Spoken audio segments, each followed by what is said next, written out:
far as the pole goes, I like to personally relate it like this.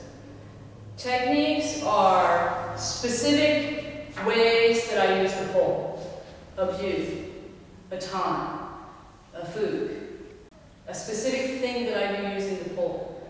A concept is specifically with the pole is, okay, now I'm going to say, okay, the first concept is dim, which means the tip. How can I use the tip of the pole? So we'll go through and we'll look at that. The first concept, if you're teaching the 6.5 points as concepts, is dim, which means the point. That's part of the name, look dim, Quan. Look dim means the point. So if I'm going to use the point of the pole, how can I use it? Striking into someone, right? I'm hitting the tip of the pole. What's another way I can use the tip of the pole? Yep, if I'm hitting specifically. Now here's where concepts and techniques have their differentiation, okay? If you're talking about techniques, that'd be dang.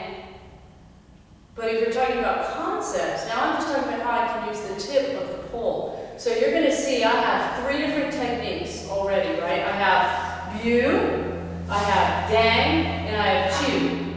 3 different concepts, or I'm sorry, 3 different techniques, but 1 concept. I'm using the tip of the pole. Okay, the tip being just these last few inches, the very end. Okay?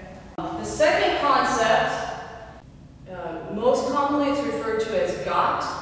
Some people also call it sat. Basically, it means cutting down motion. So I'm going to take from about right here of the pole to about right here of the pole. And any way that I'm cutting down, I would call that got, Quan. So Mike, if he comes at me, and say I'm standing just off at a slight angle, right? And he goes to strike at me, and I come straight down there, and I'm hitting with this meat of the pole right in here. You can see how that is just cutting right down. Okay? The same thing if I'm using the one that's cutting upward. If he comes at me, and I come up, you'll see again I'm using this section right here. So those are 2 different concepts. I did the one cutting down, which is got, and then I did the one that's lifting up. The next one I'm going to talk about is called Keat. I've seen it most frequently spelled K-I-T, and it has to do with deflecting, kind of a parry motion or a deflecting motion. So Mike, if he were to come at me, and we just did several of these, if he were to come at me, I could use a variety of techniques, right, to deflect. I could use tan. I could use Fug or Kan if he comes again, right? You could use a hewing motion. So if he were to come down lower, and deflect it in this manner, that would be a hewing motion, yeah? If he were to come in this way, on this angle right here, and I were to come this way, I would say that it was Keat Quan because I'm deflecting. If he were to come in on this side over here, in this direction, and I'm here with force, more force against force in a blocking motion, then I would refer to it as a different concept. Okay, so when you're doing Keat Quan, you want to make sure, or the concept Keat, you want to make sure that all the aspects you're doing are deflecting, a parry, so to speak. But you can see right away that there are several techniques that would be deflective in nature. Again, all the ones that I just did, I did, well, I'll just go back to the beginning. Dim, that's you're dealing with the tip of the pole. Then we did sat, or got, slicing downward. We did raising upward. And we just did deflective. All of those, we're going to use this section right here in the pole. Okay, from here to around here. So running is usually described or said as woon, W-U-N, I believe is the way it's spelled most frequently. Some people do call it hewn too with the pole, but most frequently you see hoon. This is, I'm running around this pole, so it's going to be anything in a running motion. So you're going to see some multiple things here Kyun used as a running motion. If it's a little, maybe a little more in tight, not necessarily deflecting so much. So if he were coming in this way, come down and go strike, well, I got about this level here. I was here and I ran around here to hit at his hand. And now you see I'm hitting not with the tip of the pole. That would be the fifth one. Again, the fifth one is going to cover this section of the pole through this section of the pole here. So the sixth one is lawn. Lawn is used, anything that's used to occupy space. I've seen lawn described as occupy. I've seen it described as obstruct.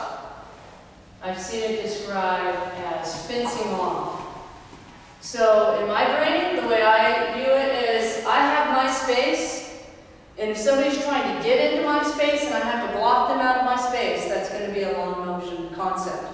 Okay, so if he comes, obviously right away you're going to see that figure 8 drill we did is filled with lawn motion, right? So if he comes at me in any angular way and I have to block, it's going to be a lawn concept. Okay, if he comes on the high side, he comes on the back side, he comes up high on the back side. You'll see all of those. I'm occupying this space, I'm not letting him into my space. So a couple other ways you'll see lawn used is when people come forward like this with their pole, if somebody was coming at them. Also, you can see lawn used if somebody was, we see this more frequently with a knife against pole, and someone comes at it, and someone will come like this type of motion here. Then you come in this way right now. We do a pole against pole sometimes. We used to do a drill quite a few years ago where we, somebody would get in inside and we have to come in this manner to block. So lawn can be this end of the pole all the way down to about right here. It encompasses, that's 6 concepts. The half concept would be, it's called Lao. It's called Lao, and it basically means to flow. I heard it described in this manner. It's basically the motion between point A and point B. So if I were to, if he were to put down here, down on the bottom, just do a basic Qigong drill, and then come up to the top, right? So the Lao, here on the bottom, basically I have a lawn concept, right? And then we come back up here, same thing. Between point A and point B would be the Lao. Lao is just flowing. So for a while I thought, well, maybe they call it a half point because it's not truly offensive in nature. And finally, what I came down to is exactly what persuaded me. In the old association that we were in, when we would do Sil and Tao, we would do this motion in Sil and Tao. And we would call it Lao Sao. It's a Gan Sao and it's a Ton Sao. And we would use it up against a kick defense and we would scoop the person's leg. And it was called Lao Sao.